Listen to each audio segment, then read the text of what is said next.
The Great Sphinx of Giza is one of the most famous images of antiquity, one of the most important, unique, and astounding. It evokes strong emotions to this day, sometimes eeriness, and still causes much controversy. It's simply impressive. Despite the passage of thousands of years, it remains an instantly recognizable symbol of ancient Egypt, famous, yet shrouded in mystery. Despite its context, location at the foot of the Great Pyramids of Giza, this massive monument seems to be a world unto itself. That's the impression it gives me, as so many times I've had the privilege of gazing at it up close, and like anyone in my place, I asked myself many questions. Many remained unanswered. Today, we can easily check how it was created, what geological layers it consists of, and how many renovations were carried out on it. We can also easily learn about numerous and diverse theories regarding its date of construction and even hypotheses related to the erosion of the Sphinx. Yet, the most important question seems to be asked by few today. Who, or rather what, really is the Great Sphinx of Giza? Why was it built in this location, and what it meant to its builders and their descendants? Today we'll skip the technical, architectural and geological aspects of the famous statue, and we'll focus on the functions it was to perform in pharaonic Egypt, on its religious meaning. We'll answer questions like, who was Horemheb, the great god, Lord of Heaven? How was the Great Sphinx connected to the creation of the universe and eternal life, according to the Egyptians? Why did pharaohs travel into the desert to experience its presence? Why did foreigners, astonished by its appearance, the Asians who inhabited New Kingdom Memphis, come in large numbers to the Sphinx to worship it as their own Canaanite god?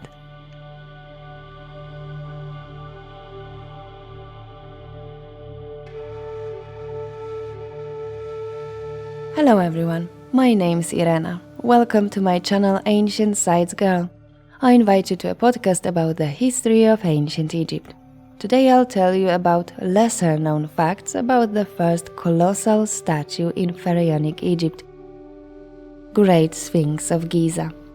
We'll explore the surprising theological concepts associated with it and get to know why the popularity of its cult rose and fell over the course of 3,000 years, like the desert sands that ceaselessly consumed it. As usual, we'll use original, ancient texts.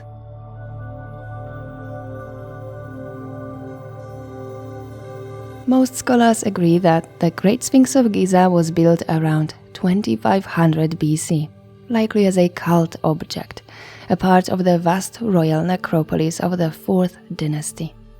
Giza is one of several extensive royal cemeteries of Memphis, the city that served as the administrative center for most of the history of pharaonic Egypt.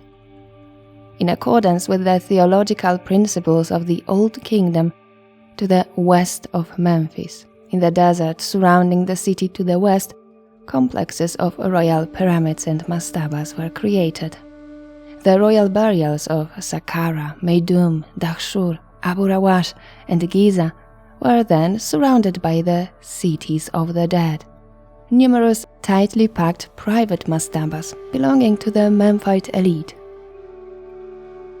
The monument is situated on the eastern edge of the Giza plateau, near the 3 pyramids of Khufu, Khafre, and Menkaure, approximately half a kilometer from the Pyramid of Khafre. The Great Sphinx is facing away from the pyramids and towards the so-called Sphinx Temple, just a few meters away to the east. This, in turn, adjoins to the north the wonderfully preserved Valley Temple of Khafre, the true gateway to his impressive mortuary complex. The statue is approximately 20 meters high, 72.5 meters long, and measures 19 meters at its widest point. It was carved into a natural limestone outcrop located within a small quarry, part of a large limestone pit, the main source of building material for the mastabas and pyramids on the Giza plateau. Most likely after the harder rock had been completely excavated, a large piece of soft limestone remained in the quarry, which was then transformed into a monumental sculpture depicting a lion with a human head. It seems that the shape of this rock outcrop determined not only the Sphinx's dimensions, but also its unusual proportions. As a result, the lion's body appears too large and too long in relation to the statue's head.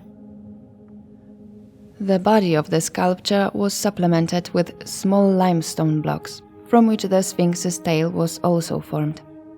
Some of these blocks are undoubtedly original facings from the 4th dynasty, while others date from later centuries, as we will see, for it was venerated at various periods and thus restored many times. Unfortunately, the Sphinx has also been damaged over the millennia. The characteristic Nemes headdress is missing the uraeus, and the Sphinx's face is devoid of false beard and, of course, a nose. It was removed at the end of the 14th century. According to the medieval Egyptian historian al-Makrizi, the Sufi leader, Mohammed Saim al-Dar, outraged by the superstitions of local Egyptian peasants who continued to offer sacrifices to the Sphinx, broke off the statue's nose and damaged its ears. The devastation and progressive corrosion made the image even more unnatural and disturbing. For centuries, the strange gigantic head protruding from the desert sands was called by locals Abu al-Hol, the father of terror. We all know this one of the most famous images of antiquity. Yet it seems there's still uncertainty about who or what the Great Sphinx of Giza actually represents, and I'm not talking about his face. It's one of the few monuments whose original date of construction is still a subject of debate among scholars. The main dispute concerns who commissioned the Sphinx, Khufu or Khafre. These two rulers are separated by only a generation. The Sphinx, as a representation of Khafre, was first described by the famous French Egyptologist Gaston Maspero. Most historians also date it to the time of Khafre, based primarily on its location. But does it depict Khafre? Already the earliest pharaohs enjoyed divine status as representatives of the creator god on earth. However, the second pharaoh of the 4th dynasty, who reigned in the 26th century BC, Khufu, went a step further. He declared himself not only Horus, but also the living embodiment of Atum Ra Khepri, the sun god, the living source of all cosmic forces sustaining creation. Everything indicates that Khufu made a revolutionary theological turn, thus gaining a position unknown either before or since. His reign was to be a truly unique moment in human history, for the Creator himself returned to earth in human form. Instead of supporting the cults of other gods, he mobilized the entire nation around his own funerary cult. Aware of his uniqueness, Khufu's sons, Jedefre and Khafre, who reigned after him, adopted the title Sons of the Sun, a title held also by the last rulers of the Old Kingdom. This new royal theology, focused on the divinity of Khufu, seems to have been a consequence of, ongoing since at least the 2nd dynasty, the expansion of the solar cult, with its center in the city of Heliopolis, nearby Memphis, from where fascinating new religious doctrines spread throughout the country, doctrines that significantly strengthened the position of the pharaoh. The emergence of Khufu's new cult can be seen in the sudden changes made during the construction of the mortuary complex around the 5th year of his reign. The smaller cult pyramid was abandoned in favor of the expansion of the upper temple. Although Khufu designed his Great Pyramid with a traditional burial chamber under the pyramid, this chamber remained unfinished. Instead, he placed his burial chamber within it, at the heart of the pyramid, to, like Ra, rise above the horizon. In the wall reliefs found around the complex and in other Memphite necropolises, there are no depictions of Khufu making offerings to other gods, nor are there any temples built by Khufu for other gods. Later texts even suggest that the king dismissed the Heliopolitan priests and organized a new cult of his own at a new center, at Giza. It may have been the first religious revolution in ancient Egypt disturbing the existing order, preceding the much better-known revolution of Akhenaten by 1200 years. It also must have been an unpopular revolution, as with the collapse of statehood in the 22nd century BC at the threshold of the First Intermediate Period, Egyptians passionately destroyed temples and all images of both Khufu and his son Khafre.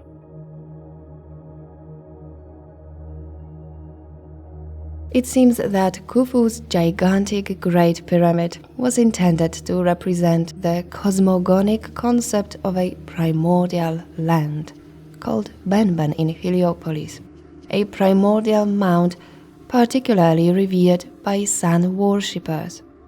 Its emergence from the endless dark cosmic waters of chaos, Nun, was said to have initiated the first time, Zeb Tepi. In the Egyptian imagination, the emergence of the pyramid-shaped mound Benben was a primal impulse, becoming a reference point for the self-awareness, awakening consciousness of the only god, Atum, who had previously floated chaotically on the primeval waters. It was a safe haven, a land on which he could stand, a favorable environment, enabling the act of creation. In its first rising above this mound, the most perfect emanation of the Creator, the forming sun, that is Khafre, was for Old Kingdom Egyptians the most powerful symbol of a victory over death. Traveling in a solar bark, the deceased pharaoh participated in all cosmic processes, and each morning, crossing the horizon, he was reborn anew, repeating in a way the act of creation. He acted in reality of Zeb Tepi, ensuring the continuity of cosmos by generating its main primordial principles, forces such as Heka, Mad, or Ka.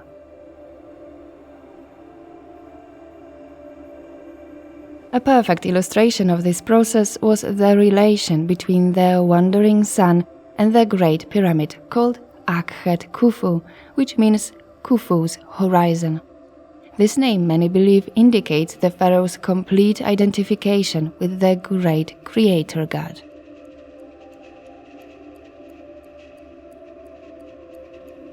It's therefore clear that the Great Sphinx also fits into this religious context. Is it possible that it was intended to represent Khufu as the sun god? Most scholars agree that the face of the Sphinx belongs to Khafre, which isn't surprising given that the statue was created under his rule. It was a common practice in all periods to give deities the appearance of the reigning ruler if the images were created as part of royal projects. It would be unusual if Khafre, when portraying a god, even if it was his father, didn't give him his own face. But what does a lion's body have to do with the sun god? In the Book of the Dead, belonging to Nu, an official from the 18th dynasty, we read, "Hail, thou god Atum, who comest forth from the great deep, who shinest gloriously under the form of the twin lion gods. Send forth with might thy words unto those who are in thy presence, and let the Osiris Nu enter into their assembly. He had performed the decree which had been spoken to the mariners at eventide, and the Osiris Nu, whose word is truth, shall live after his death, even as doth Ra every day." Animals associated with Atum include the snake, bull, ram, monkey, eel, lizard, crocodile, scarab, and the lion. Of course, cats, especially lionesses, have since earliest times represented the feminine aspect of the sun and the creator himself, as well as his dangerous, destructive nature, symbolized by the solar eye, the uraeus, called the daughter of the sun by the ancients. Among the oldest are the goddesses Bastet and Hathor, two daughters of the sun, representing the heavens over Lower and Upper Egypt. And these are the only deities we know for sure to have been honored in the Khafre funerary complex. Lions were therefore clearly associated with the solar cult. In the pyramid texts, the coffin texts, and the Book of the Dead, we learn about the lion form of the creator who is just being self-born. The association of Atum with the lion form always points to the god's primeval form. This concept is reflected in the association of Atum and Ruti, the dual lion deity. Ruti, literally two lions, represented the two gates of the horizon in the east and west. He was associated with rebirth, with the dying and newly rising sun. He represented Sefer and Dwaj, yesterday and tomorrow. He was depicted as a lion or two lions with their backs to each other, sometimes as two sphinxes merged at the torso. Although he's one of the oldest Egyptian deities, we know him well from numerous private tombs of the New Kingdom, dating back to the Renaissance of the solar cult. There's no doubt that Ruti was very similar to Aker, also a double lion, considered by the Egyptians to be the primordial god of earth, who appears as early as the first dynasty. Although the pyramid texts mention Aker rather briefly, we read of him protecting the pharaoh by holding back snakes and helping him pass through Akhet, that is, the horizon. The oldest religious text in the world, written 200 years after Khafre's death, the pyramid text of Unas, identifies the two lions with the first creation, with the first divine pair. Quote, "You have your bread loaf, Atum and dual lion, who made their two gods and their body themselves, that is Shu and Tefnut, who made the gods, begot the gods, and set the gods. You should say to your father that Unas has given you your bread loaves, and Unas has contented you with what is yours, and you should not bar Unas from crossing to him at the Akhet." So Ruti isn't an independent entity, but an aspect of Atum, an important aspect of Atum creating for the first time, giving birth from himself to the first creation. Some researchers point out Ruti's resemblance to a cell that has just divided and begun to separate, but the actual splitting hasn't yet occurred. It seems that this moment, this first time, the Egyptians wanted to describe by depicting Ruti or Aker. always accompanied by the hieroglyphic symbol Akhet, the horizon. This symbol of the sun appearing between the two mountains materialized got its real-life image after Khafre built the second pyramid. Apparently, only in the Temple of the Sphinx, when we look at the setting sun on the summer solstice, we'll see it precisely between the two pyramids. At least that's a claim of, I believe, today's most prominent expert on the Great Sphinx, American archaeologist Mark Lenner.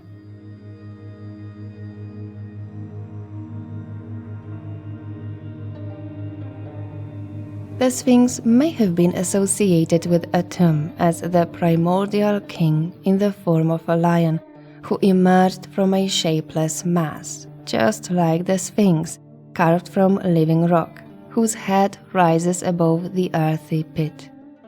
Shezeb-Ankh, the living image, as the ancient sphinxes were called, is, according to Alan Gardiner, an English linguist and Egyptologist, a shortened version of the original name, living image of Atum, which could originally refer to their famous prototype. Could the Great Sphinx of Giza have supported the pharaoh in his quest for eternal life as Atum? A 23rd century BC pyramid text of Pepi II states, "Behold, the ka of this Pepi Neferkara will be raised to the god who conducts him to Jewel Lion and elevates him to Atum. Atum has done what he said he would do for this Pepi Neferkara, binding a rope ladder for him and making firm a ladder for this Pepi Neferkara." The statue became part of a new center of solar cult, a funerary solar cult focused on Khufu and his son. Khafre's predecessor, likely his older brother, Djedefre, apparently didn't accept his father's new cult, and some believe that therefore he erected his pyramid 8 kilometers north of Giza, at Abu Rawash. Even the Egyptians of the New Kingdom, who lived 1,000 years later, knew that Khafre was the creator of the Sphinx. His cartouche is placed on the famous dream stele of Thutmose IV. This is the only historical proof of Khafre's connection with the monument. The lack of Old Kingdom texts referring to the Sphinx also results from the fact that the Sphinx temple was completely devoid of its stone facing, which would likely have contained any information. Everything you've heard so far is, of course, merely an attempt to interpret the monument by Egyptologists, who, in the absence of any Old Kingdom text describing the Sphinx, face a difficult task. Some ancient sources can be misleading, such as the so-called inventory stele, dating from the Said period, the 7th century BC, which describes the ancient king Khufu as having merely restored the ancient Sphinx. This text most likely fits into the then popular trend of attributing great antiquity on old monuments and mythologizing the distant past. There are no attested priests or priestesses of the Sphinx temple in the Old Kingdom. However, a false door from the tomb belonging to the official of Khafre, now in the British Museum, mentions his wife as priestess of Hathor, mistress of the sycamore, priestess of Hathor in the house of Khafre, and priestess of Neith in the house of Khafre. The Sphinx temple may have been commonly referred to as the house of Khafre and contained chapels to these solar goddesses. The large central courtyard and two niches on the east-west axis certainly suggest a cult associated with sunrise and sunset.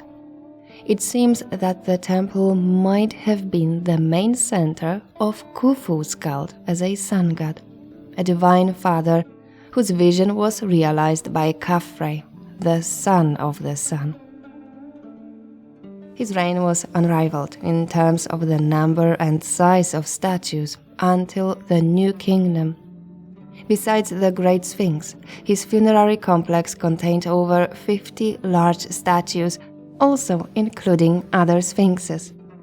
Patterns of lever sockets beside the valley temple entrances were for the 4 sphinxes that flanked the doors. The statues would have been over 8 meters long and over 2 meters wide, making them among the largest Egyptian sphinxes, excluding the Great Sphinx itself, of course. The Greek name Sphinx actually refers to a Greek mythological beast with the body of a lion, the head of a woman, and the wings of an eagle. The Greek name comes from the verb to strangle, because the mythological Greek Sphinx strangled anyone who didn't answer its riddle. Although it originated in Pyramid Age Egypt, already by the early Bronze Age the Sphinx had reached Mesopotamia, where it acquired wings. With these attributes, it then made its way to Mycenaean Greece, where it evolved, even undergoing a gender change, becoming a woman. The rare male sphinxes in ancient Greece and Italy reflect the renewed influence of Egypt, Ptolemaic and Roman Egypt. Originally, sphinxes were always depicted with the head of a pharaoh, but over time they also acquired the heads of rams, falcons, and jackals. The earliest Egyptian sphinx dates to the reign of Khufu's son and Khafre's predecessor, Djedefre. The quartzite head and neck, found at Abu Rawash and now in the Louvre, represents the king, so it's almost contemporary with the Great Sphinx of Giza. In periods after the Old Kingdom, sphinxes were clearly guardians, often set up along processional ways or at the entrances to temples. The number of sphinx depictions increased during the Middle Kingdom, around 2040-1782 BC, primarily in the new capital, Thebes. However, none of the temples at Giza were operating at that time. The cemeteries were also abandoned, and no new structures were being built at Giza, a forgotten and neglected necropolis. From the end of the 4th dynasty until the beginning of the New Kingdom, there is no record of the Great Sphinx. 1,000 years of silence. The Sphinx returns as an important element of the so-called Renaissance of the solar cult in Egypt. The cult of the Great Sphinx at Giza during the New Kingdom can be divided into 2 stages. The first encompasses the entire 18th dynasty, the period of the official state cult of Hore-Makhet. The second, coinciding with the Ramessid period, is characterized by the progressive democratization of beliefs and an explosion of individual piety and the pilgrimage of people to Giza. The cult of the Great Sphinx developed in the early 18th dynasty. The origins of this phenomenon can be traced to the reign of Thutmose III, whose numerous campaigns in the Middle East increased the importance of Memphis. Images of the pharaoh as a victorious sphinx trampling his enemies became very popular. His successor, Amenhotep II, as we're informed by his stele, ordered the construction of a rest house for himself and a stop for his chariots on the Giza plateau, right next to the statue of the Great Sphinx, which he worshipped as the solar deity Hore-Makhet, that is, Horus in the horizon. This was a popular in the New Kingdom, though unique to Giza, local manifestation of the god Horus. On the horizon meant within the pyramids of Giza, as the Great Pyramid was commonly known as Akhet Khufu. The pyramid of Khafre was called Khafre is Great, by the way. Hore-Makhet, Harmakis in Greek, is the name given only to the Sphinx of Giza, although from the time of Amenhotep II onward its cult bore characteristics of a royal cult. It never extended beyond Giza. Horus in the horizon signifies the king after his death. While living, the king was called Horus in his palace. The New Kingdom Sphinx thus became a solar and funerary deity, embodying divine kingship. The name Horemakhet certainly bears an ideational affinity with the falcon-headed god Horachti, that is Ra Horus, Ra who is Horus of the horizons. The Sphinx was sometimes designated on stele as Horachti. These two names, Horachti and Horemakhet, often appear together on the same monument without being combined into a single compound name. Amenhotep II called himself beloved of Horemakhet and even built his own mud brick temple in close proximity to the Sphinx temple. This structure was later expanded by the Ramessids. Although still inaccessible to visitors, it's clearly visible today to all who enter the Giza pyramid complex through the eastern entrance. In the eyes of the Thutmosids, the Great Sphinx represented ancient solar beliefs, the beliefs of the golden age of the pyramid builders and divine pharaohs, unfettered by various dependencies. The kingship of the Old Kingdom differed significantly from the governance model of the New Kingdom. Kings like Snefru, Khufu and Khafre, isolated from the world, enjoyed divine status and unquestioned authority. The pharaohs of the New Kingdom, on the other hand, appeared to their people as human beings, mortals, personally leading their armies into battle and regularly participating in public festivals. The rulers of the 18th dynasty may have been concerned about the ever-growing power of the clergy of Amun-Ra. The royal court likely decided to counteract their power by consistently developing a new royal solar cult, independent of Karnak. At least from the time of Amenhotep II's successor, Thutmose IV, the royal family had practiced its own private and independent cult of the solar disk, Atum. The ancient Sphinx of Giza would become an important symbol of the new cult.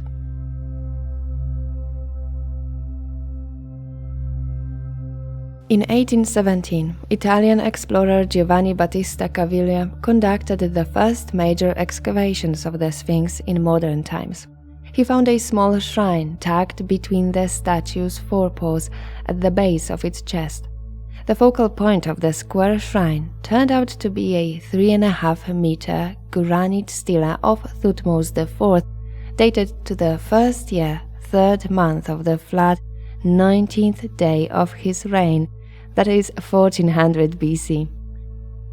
When over 100 years later, French Egyptologist Émile Barrès began the final cleaning of the statue, he found that much of the shrine had been destroyed, but the stele of Thutmose IV was still intact. The stela's text constitutes the earliest known record of the excavation and conservation of the famous monument. It was placed between the Sphinx's paws when it was already approximately 1200 years old. It features a depiction of two sphinxes reclining on high pedestals. The sphinxes are looking away from each other. The ruler offers them libation and incense. The inscription begins with a solar formula. Quote, "Live the good God, the son of Atum, protector of Horachti, living image of the All-Lord Sovereign, begotten of Ra, excellent heir of Khepri, beautiful of face like his father, who came forth equipped with the form of Horus upon him, a king who favor with the Ennead of the gods, who purifies Heliopolis, who satisfies Ra, who beautifies Memphis, who presents truth to Atum, who offers it to him who is south of his wall, who makes a monument by daily offering to the god who created all things, seeking benefits for the gods of the south and the north, who builds their houses of limestone, who endows all their offerings, son of Atum of his body, Thutmose the fourth, shining in diadems like Ra, heir of Horus upon his throne, Men Keperu Ra, given life. Oof, that's a title. And this is how the text beautifully describes our Sphinx. Quote, "The very great statue of Kheperi rests in this place, the great in power, the splendid in strength, upon which the shadow of Ra tarries. The quarters of Memphis and all the cities which are by him come to him, raising their hands for him in praise to his face, bearing oblations for his Ka." Then the stele tells a story that's familiar to almost every tourist visiting this place with a guide. Young Thutmose, tired of hunting in the Giza desert, falls asleep in the shadow of the Sphinx's head sticking out of the sand. Quote, "One of those days, it came to pass that the king's son, Thutmose, came, coursing at the time of midday, and he rested in the shadow of this great god. Sleep seized him at the hour when the sun was in its zenith, and he found the majesty of this revered god speaking with his own mouth, as a father speaks with his son, saying, 'Behold thou me, my son, Thutmose, I am thy father. Horemakhet Kheperi Ra Atum. I will give to thee my kingdom upon earth at the head of the living. Thou shalt wear the white crown and the red crown upon the throne of Geb, the hereditary prince. The land shall be thine, in its length and its breadth, that which the eye of the All-Lord shines upon. The food of the two lands shall be thine, the great tribute of all countries, the duration of a long period of years. My face is directed to you, my heart is to you. Thou shalt be to me the protector of my affairs, because I am ailing in all my limbs. The sands of the sanctuary upon which I am have reached me. Turn to me in order to do what I desire. I know that thou art my son, my protector. Behold, I am with thee. I am thy leader." The stele of Thutmose IV may contain a grain of truth. In the time of Thutmose, the Sphinx had been abandoned and neglected for almost 1,000 years.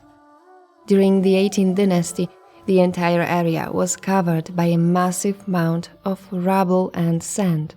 The Sphinx would then have looked much as it did in 1798, when Napoleon arrived there. Let's get back to the story.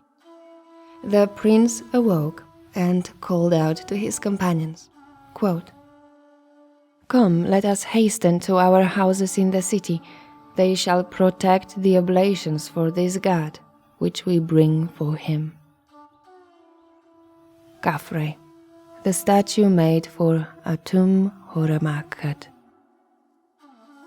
Indeed, they uncovered the statue and reconstructed the body of the Sphinx using limestone slabs taken from the causeway of Khafre's pyramid.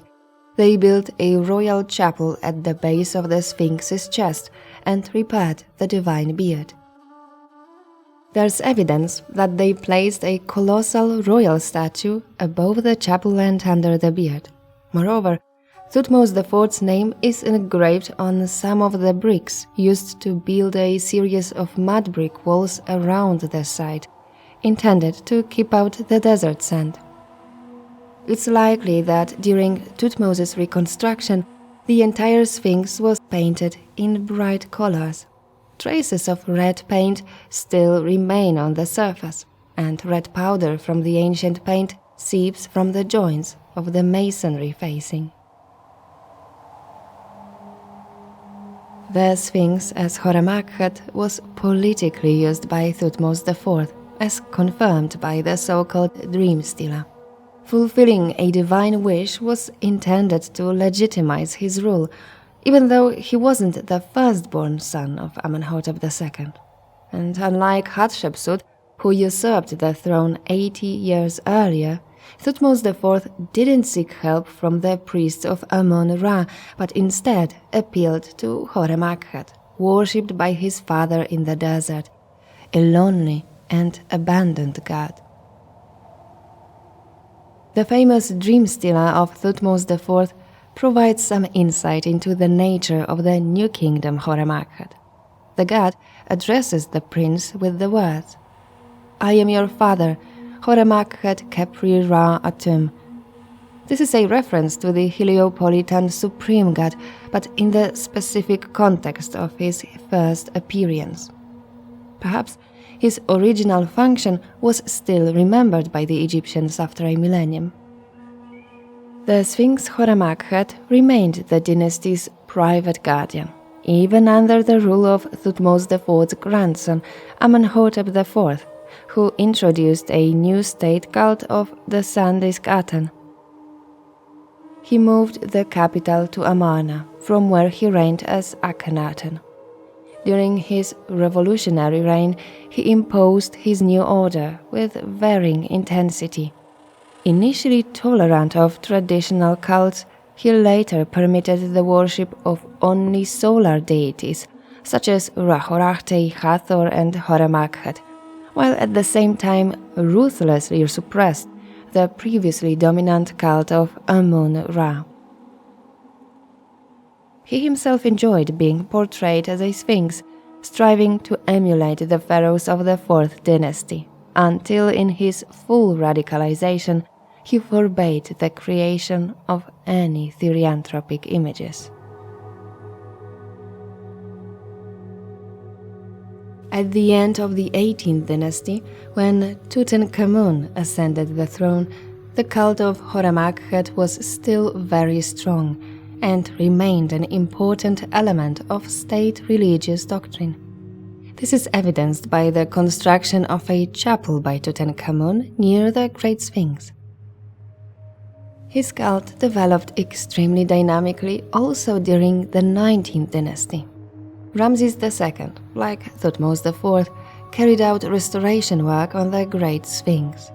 We learn this from a fragment of a letter dated to the reign of Ramses II, written by an unnamed official. During the Ramesside period, the Great Sphinx was venerated not only as a part of the official state religion. Its cult also spread among the lower classes of Egyptian society, as illustrated by the small votive stele dedicated to Horemakhet placed near the statue by representatives of various social classes. Pilgrims who flocked to the Giza plateau left such votive offerings in the hope that their prayers and requests would be answered by the god.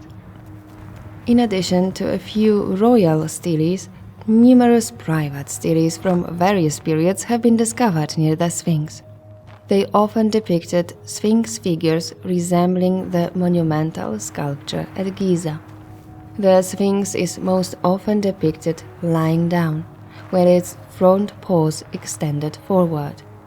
The tail is always visible, regardless of whether the figure faces to the right or left. Several of the steles discovered at Giza depict the Sphinx striding. Sometimes its human head is replaced by a falcon's head, a reference to the zoomorphic form of the god Horemakhet, in reference to the god Horus. Only on a few objects was the figure of the god carved against the pyramids, and only a few depict the Sphinx lying on a vertical line without any base, as it was most often depicted on a pedestal. At certain periods, pilgrims could see the roof of the temple in front of the Sphinx, and it might have appeared as a high pedestal. Despite being partially buried, Khafre's Sphinx temple was visible to a certain extent. On many stele, the Sphinx's body is covered with falcon feathers, a reference to the falcon form of the god Horemakhet. Traces of polychrome on the body of the Sphinx at Giza seem to confirm the presence of such decoration on the statue itself. During the New Kingdom, the statue at Giza may have been enriched with these details. However, it's more likely that they were painted rather than carved. The next group of private stele are votive stele with depictions of ears, so-called ear stele, typically discovered near sanctuaries or temples. There are several theories about their function. One suggests that they were deposited by deaf people in the hope of curing their ailments. Another theory holds that they were offered by the faithful to draw the gods' attention to their prayers, hoping that the deity would hear their requests. Some believe that the ears depicted on steles and votive tablets should be viewed as substitutes for the gods' ears. The record-breaking stele discovered near the Sphinx contains as many as 31 carved ears. Its lower section contains a scene depicting a scribe kneeling before the Sphinx. Above the Sphinx, there's an inscription that reads, Horemakhet, the great god, hears. On many steles, worshippers address the Sphinx as Haran Horemakhet, or simply Haran. Haran was a foreign, Semitic deity of war, a desert dweller associated with caves and hiding places. He was a chthonic god who had power over serpents, demons, and the forces of chaos. The name likely derives from the root Hawar, meaning depth. Interestingly, the deity's name appears in the name of the ancient Hebrew city of Beth Horon in Canaan, and was given to the depressed plateau of Bashan and Horonen. Since these places are located in a depression, one can conclude that this name not only denotes the deity, but also etymologically means that which is in the depression. This latter meaning fits well with the Sphinx from the Giza necropolis, which rests deep in a recessed pit. Another reason for Haran's identification with the Great Sphinx lies in the simple fact that the Sphinx was located in a desert. Accumulated debris left the Sphinx in a rather deep depression during the New Kingdom, creating a kind of desert cave, reminding Asiatic immigrants of the cult sites of their native god. Its initial worshippers were likely Syrians and Canaanites, brought to Memphis during the conquering wars by Thutmose III and Amenhotep II. It was then that the cult of the Semitic goddess Astarte, among others, emerged in Egypt. And there must have been many Asiatics in Egypt. Unlike Horemakhet, Haran's cult was known far beyond Giza and even Memphis. Renovation works dating to the reign of Ramses II are confirmed by two steles standing in front of the Sphinx's forelegs, as well as other objects inscribed with his name. One of the papyri mentions workers who, during this ruler's reign, obtained building materials for the god Haran, as the Sphinx was already commonly known at the time.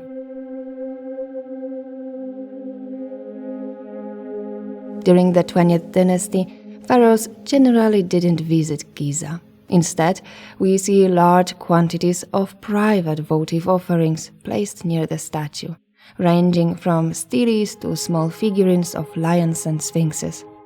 Interestingly, such a flourishing of Sphinx worship in the New Kingdom was never accompanied by the cult of its creator and other pharaohs of the 4th dynasty buried in nearby pyramids.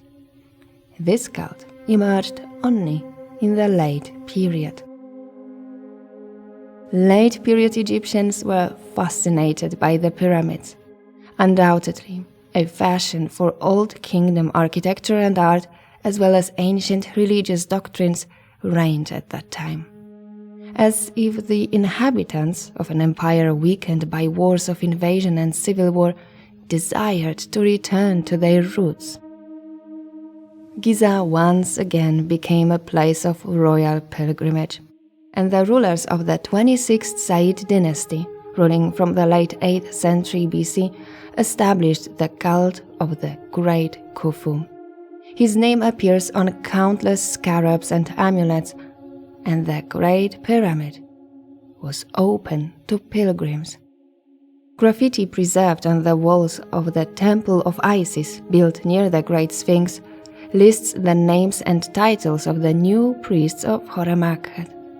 Archaeologists believe that further restoration work was carried out on the Sphinx during the Said period. It's all the more surprising that Herodotus, who supposedly visited Egypt during the Persian rule in the 5th century BC, gives a comprehensive description of the pyramids and their immediate surroundings, while completely omitting the Sphinx.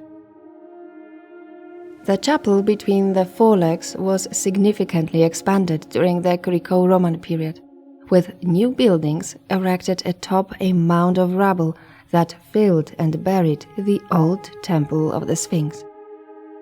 The cult of Harmakis, as the Memphite Greeks called him, was vibrant at that time. The granite altar, topped by horns at the four corners, retains marks of fire, the effects, presumably, of burnt offerings. It's now in the British Museum, of course. But unlike Herodotus, the 1st century AD Roman historian Pliny the Elder didn't omit the famous statue when describing Giza in his work, The Natural History. Quote, "In front of these pyramids is the Sphinx, a still more wondrous object of art, but one upon which silence has been observed, as it's looked upon as a divinity by the people of the neighborhood. It is their belief that King Harmais was buried in it, and they will have it that it was brought there from a distance.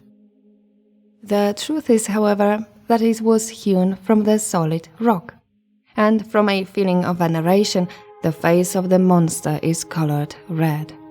The circumference of the head, measured round the forehead, is 102 feet, the length of the feet being 143, and the height from the belly to the summit of the asp on the head, 62. Interesting evidence confirming that colors were still visible on the Sphinx in Roman times.